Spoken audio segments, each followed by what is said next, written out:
Like nearly everyone in his adopted hometown, Jay Kornegay has been swept up in the stunning success of the Vegas Golden Knights.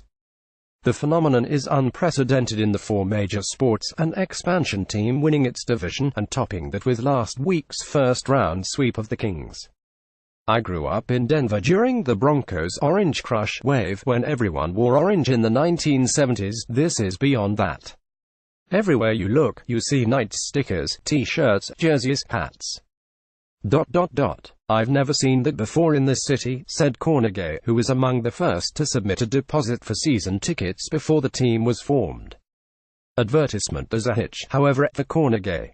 He's the race and sports director for the Westgate Superbook, which is confronting serious liability thanks to the Golden Knights' amazing run that continues this week with the start of the team's Western Conference semi-final series against the San Jose Sharks. Not only is the Superbook on the hook for bets it accepted after opening the Golden Knights as the NHL's greatest prize season long shot at 300 to 1 when it first posted future odds to win the Stanley Cup, but also Kornegay and staff increased the odds to 500 to 1 as a means to encourage action that was lacking. MGM Resorts, which also lines the Strip with sports books from Mandalay Bay to the Mirage, also took bets on the Golden Knights at 500 to 1, said Jay Rood, its race and sports book director. I just looked at this today, and it's the first time I did, and we have 13 bets on the Knights at 500 to 1.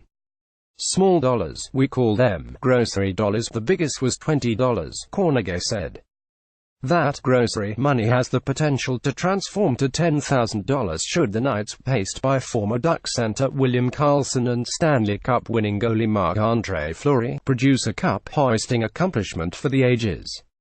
The Golden Knights' final regular season game against the Calgary Flames is shown on the big screens at the sports book inside Caesars Palace in Las Vegas. Isaac Brecken, for the Times. Early in the season, Kornegay watched his team win its first two road games, then improved to 3-0, so he sliced the odds to 300 to 1. Two small bets came in. Then, as the Golden Knights began to capture the city's attention and provide a distraction from the horrific mass shooting at a country music festival, the Superbook moved the odds to 200 to 1.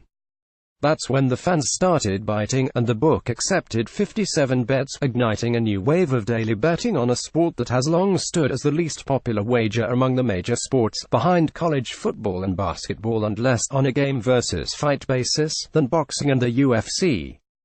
Betting during Golden Knights home games has jumped up quite a bit, and the overall awareness of the tourist on hockey is way up, Rood said. The Golden Knights' odds to win the Cup are now listed at 9 to 2. The team stands as the third favorite, behind the Tampa Bay Lightning and Nashville Predators, who are at 4 to 1. Last week, Station Casinos offered its loyalty reward. Boarding Pass Club members are randomly selected free bet ranging from $5 to $250 at 4 to 1 odds on the Golden Knights to win the Stanley Cup, as an incentive to swipe the loyalty card at a station location by Monday. Greatest future book long shot to win a championship was soccer's Leicester City of the English Premier League at 5,000 to 1, but no one bet them with me, Kornegay said, recalling big financial hits suffered when replacement quarterback Kurt Warner led the St. Louis Rams to a Super Bowl win in 2000 and a 500 to 1 NASCAR driver won a race a few years ago. He also sweated out NCAA basketball losses by massive underdogs Virginia Commonwealth and George Mason. We're fans of the Vegas team, but we know in the long run, business will take care of itself, Kornegay said. Advertisement The business of hockey betting has boomed like never before at the sports books along the Strip, with estimates that the books have seen a 35% increase in hockey wagers this season thanks to the excitement over the Golden Knights' increasing local knowledge of the game. As a Golden Knights fan, Kornegay said he and his family have become a bit distraught just because the team will have been off the ice for more than a week after eliminating the Kings in 4 games. Does he think they'll win the Cup? I hope they do. They have what it takes, but that doesn't necessarily mean they'll hoist the Cup, Kornegay said. We just posted the series price versus the Sharks and they're a -140 favorite, which is less than being a 3-point favorite in football.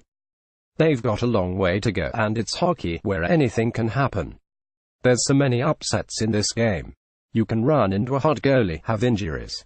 It's a crapshoot, and this year will be no different, because all those teams in the West can be a roadblock. Many of Corneguy's colleagues have taken to rooting against the Knights. If you talk to some of the guys, they maintain the ties to the teams from Pittsburgh and New York, and they're saying, "We've got to knock the Golden Knights out," Corneguy said. My boss, who's from Pittsburgh, says, "No worries, they've got to get through the Penguins. Anyway, for me, it's like, well, if my team wins, they win. But if they don't, at least we saved ourselves at the book." Lance.Pugmire at LaTimes.com. Follow Lance Pugmire on Twitter at LaTimesPugmire.